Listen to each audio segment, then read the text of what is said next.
नमस्कार। हमारा आज का विषय है कि वास्तुशास्त्र के अनुसार जब भी हम कोई गृह का निर्माण करते हैं, घर बनाते हैं, तो उस घर की आयु कितनी होगी, इसको हम कैसे समझें, कैसे कैलकुलेट करें। जब हम आयु की बात कर रहे हैं तो आप फिजिकल आयु न समझें, आप ये कंफ्यूज न करें कि हम बहुत सारा स्टील डाल देंगे, बढ़िया सीमेंट डाल देंगे, बहुत बढ़िया स्ट्रक्चरल डिजाइन दे देंगे उसमें, तो घर जो है सैकड़ों साल तक रह जाएगा। बिल्कुल रह सकता है, फिजिकली वह रह सकता है, परंतु हम यहां बात कर रहे हैं उस आयु की जब तक वह घर शुभ फल प्रदान करे। इसको आप इस तरीके से भी समझ सकते हैं कि आप प्रायः देखे होंगे कि खेत में जो फसल होते हैं या जो कुछ वृक्ष होते हैं, कुछ समय तक उनका जो फल होता है वह उत्तम क्वालिटी का हो जाता है, उच्च कोटि का हो जाता है। धीरे धीरे उसका जो फल है खराब होना शुरू हो जाता है और जैसा हम अपेक्षा रखते हैं वैसा फल नहीं मिलता है। इस परिस्थिति में उस फसल को काट करके फिर से हम वहां पर नया फसल उगाते हैं। भले ही वह पेड़ देखने में, जो वृक्ष है देखने में बहुत हिष्ट पुष्ट और बड़ा दिखे, परंतु उसका जो फल का जो गुणवत्ता है वह चला जाता है।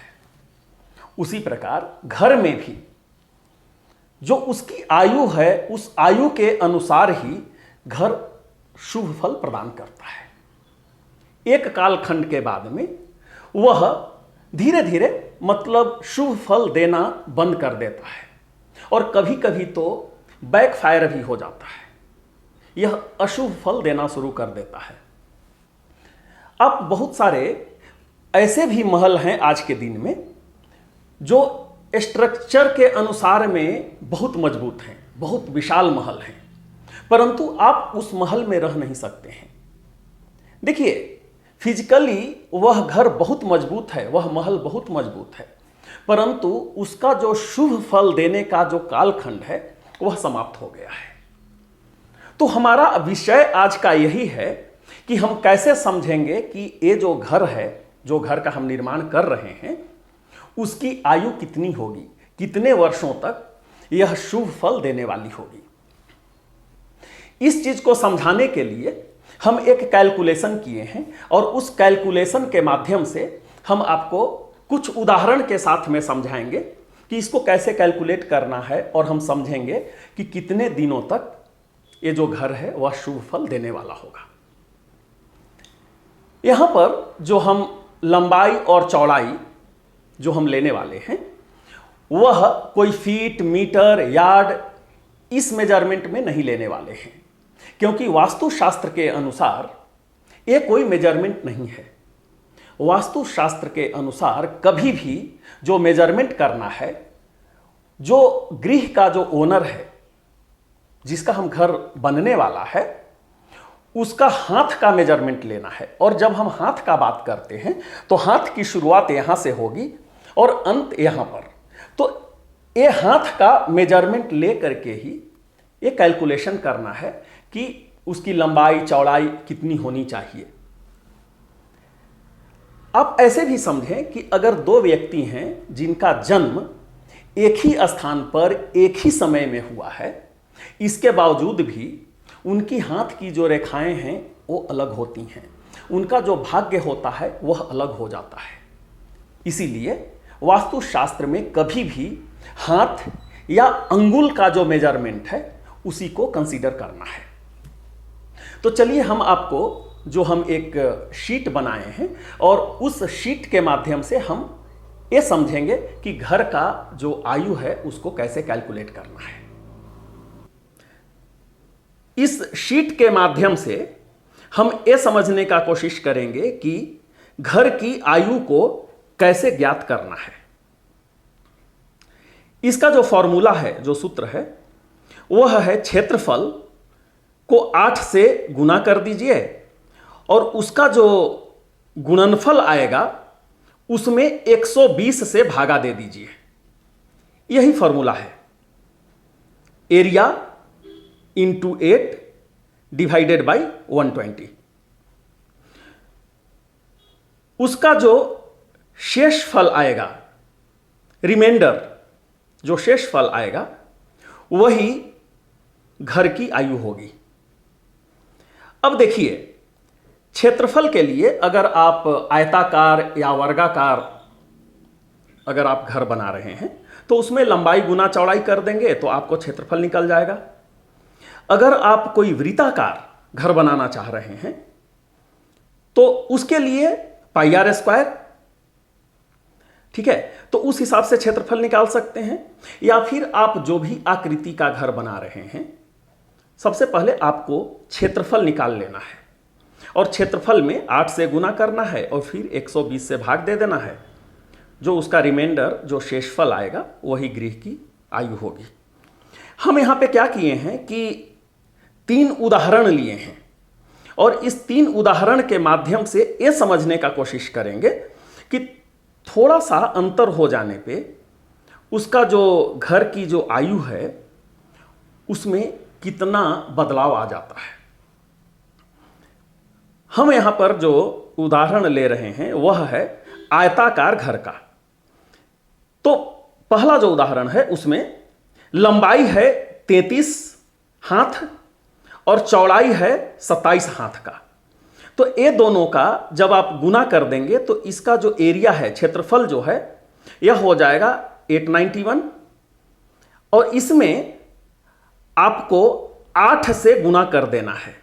जैसा कि यह फॉर्मूला है, 8 से गुना कर देंगे तो इसका जो गुणनफल है यह हो जाएगा 7128 और इसमें 120 से जब आप भाग दे देंगे तो लब्धि हो जाएगा 59 और इसका जो शेषफल है यह हो जाएगा 48।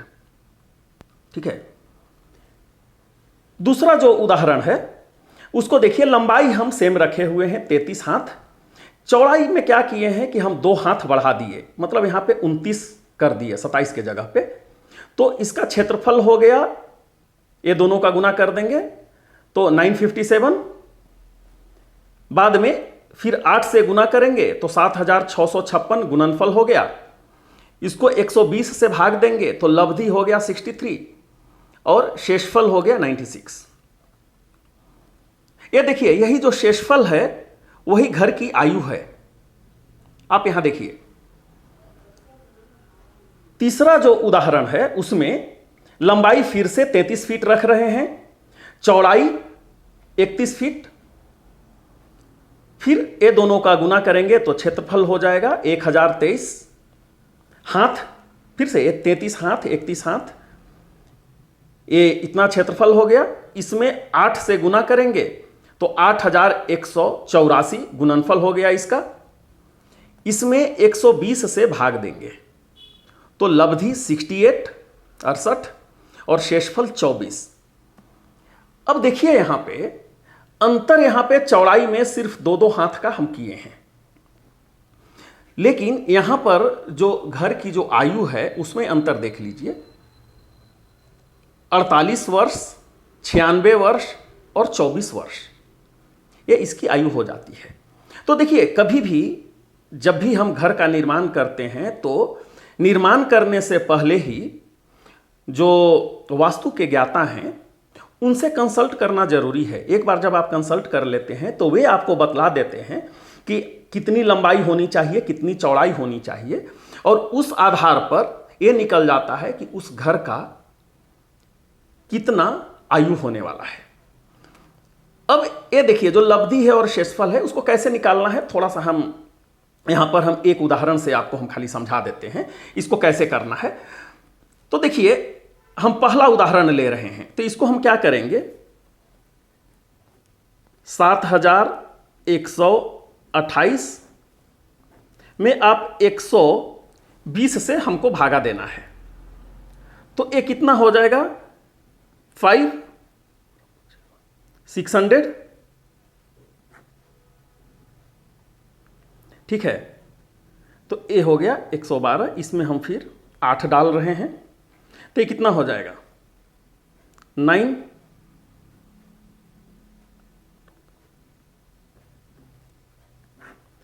अब यहां देख लीजिए, ये हो गया 8 4।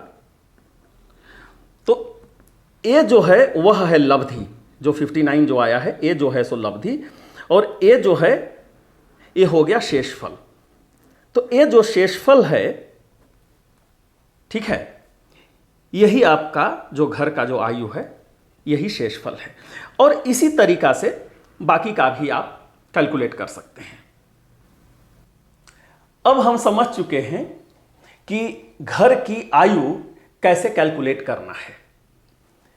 बहुत बार आप ऐसे भी सुने होंगे कि जब आप पुराना घर खरीदने जाते हैं तो किसी किसी के लिए वो जो पुराना घर है वह शुभ हो जाता है, परंतु किसी किसी के लिए वह घर शुभ नहीं हो जाता है और वे चाहते हैं कि हम इस घर को हटा दें। आखिर इसके पीछे कारण क्या हो जाता है? इसके पीछे का जो कारण है वही जो मेजरमेंट है, क्योंकि हर एक व्यक्ति का जो हाथ हो जाता है, हाथ का जो साइज है वह अलग अलग है। तो सपोज कीजिए कि कोई पुरानी घर है, उसको हम खरीद रहे हैं और हमारे हाथ का जो मेजरमेंट है उसके अनुसार उसकी आयु बहुत ज़्यादा अगर हो जा रही है तो उस परिस्थिति में वो जो घर है हमारे लिए सुटेबल हो जाएगा। और इसके विपरीत अगर किसी का हाथ का साइज के अनुसार, जैसा कि अभी हम कैलकुलेशन किए, उस कैलकुलेशन में अगर उसकी आयु कम हो जाती है तो वह घर उस व्यक्ति के लिए शुभ फल देने वाला नहीं रह जाएगा। हम उम्मीद करते हैं कि ये विषय आपको पसंद आया होगा, और अगर आपके मन में किसी प्रकार का कोई प्रश्न है वास्तु संबंधित तो अपना प्रश्न कमेंट सेक्शन में लिखें, हम उसका उत्तर देने का कोशिश करेंगे। हम ये भी चाहेंगे कि आप हमारे चैनल को सब्सक्राइब कर लीजिए ताकि जब भी कोई नया विषय आए वह सर्वप्रथम आपके पास पहुंचे। बहुत ही जल्द हम आपके समक्ष नए विषय के साथ उपस्थित होंगे।